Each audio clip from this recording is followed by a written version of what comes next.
The BenQ EW3270U is a 32-inch 4K HDR monitor with FreeSync. But just how well does it do? And is it a monitor you should consider? Let's find out.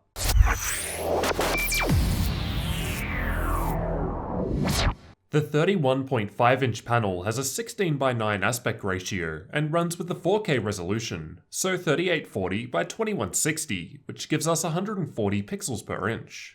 It's got support for AMD's FreeSync, however as I've got an Nvidia card here I wasn't able to test that out for myself. The panel also runs at 60Hz, the same as all the other current 4K monitors out there at the moment. It's got a 4 millisecond response time, so again, not as fast as other gaming monitors I've reviewed, but not too bad. I had no issues with it in terms of ghosting, but I don't think I'm that sensitive to it. I've run the Ufo Test and recorded it at 180 frames per second, which is as high as my camera goes. So hopefully with this slowed down you can see any ghosting for yourself.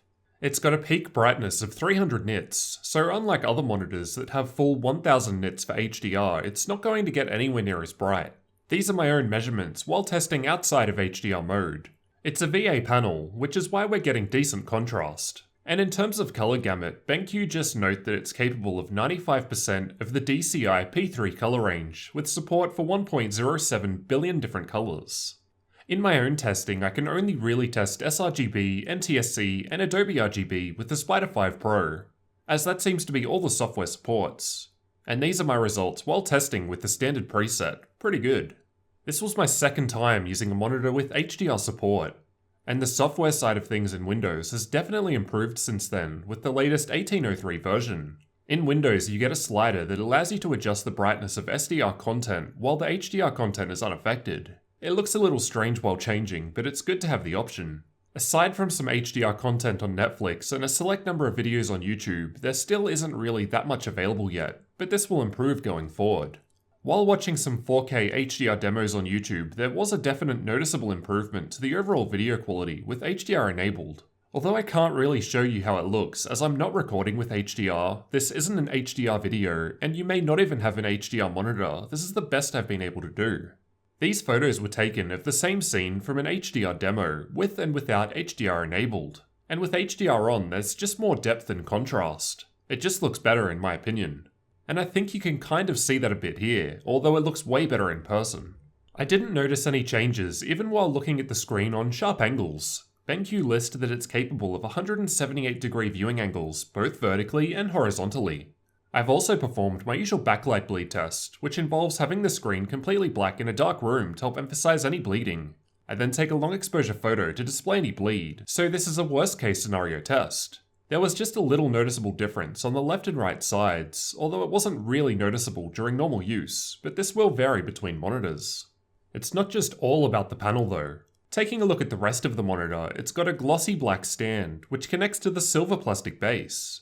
The stand can be removed, but you have access to the 100mm VESA mount on the back of the display if you prefer to mount it some other way. The bezels aren't too thick, around 8mm or so based on my own measurements for the sides and top, and thicker down the bottom. At the base of the panel, below the BenQ logo, there's a light sensor which is used as part of their Brightness Intelligence Plus technology. Basically, it detects ambient room lighting and color temperature and adjusts the display settings appropriately. But you can quickly change this with the button on the bottom front right corner of the panel, which is also used for easily turning on the HDR mode. The power button and 5 additional buttons for navigating the on-screen display are found underneath the right-hand side of the screen, and the OSD was fairly easy to navigate through. There are a fair few options, and you can change through 10 image presets. I spent most of the time using either standard or HDR profiles. This worked well for me as I mostly used the monitor to edit videos or watch some HDR content. The back of the monitor is a matte black plastic, nothing fancy going on, just a clean professional look. I think the two 2-watt speakers are underneath the screen, they sound okay but a little distant. The I/O is on the back toward the bottom and faces down. On the left there are 2 HDMI 2.0 ports, a DisplayPort 1.4 output, USB Type-C output which you can also use for video signal, and a 3.5mm headphone jack, while on the right there's just the power input. As for the included cables, you get a DisplayPort to mini DisplayPort cable, USB Type-C cable, and a power cable, no external power brick with this model. Although the stand isn't that big, it's doing a good job of preventing the panel from moving around, even while bumping my desk. As for the overall dimensions, the whole monitor, so with the panel attached to the stand, it comes in at 72.6cm in width, 21.5cm in depth, and 52.2cm in height, and both the stand and display together weigh in at around 7.5 kilos. In terms of adjustments, you only have the option of tilting the screen by -5 to 15 degrees. No pivot, swivel, or height adjustment here. So how was the monitor to actually use? Going from my cheap 27-inch 4K monitor to this was a nice change, if just for the extra size. I mostly use my computer to edit videos, and as I don't edit in HDR, I didn't personally make too much use of the HDR modes outside of my testing, but even so, it was still a pretty decent monitor.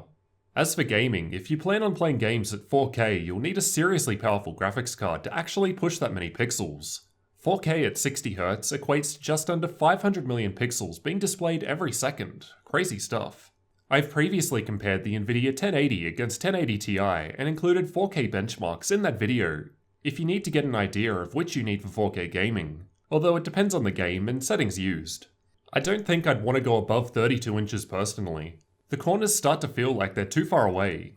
As for the price, it's going for about 850 Australian dollars here in Australia, or around $750 US on Amazon for my international viewers. So it actually seems to be priced pretty competitively when compared to other 32-inch 4K HDR monitors available today. So what did you guys think about the EW3270U monitor from BenQ?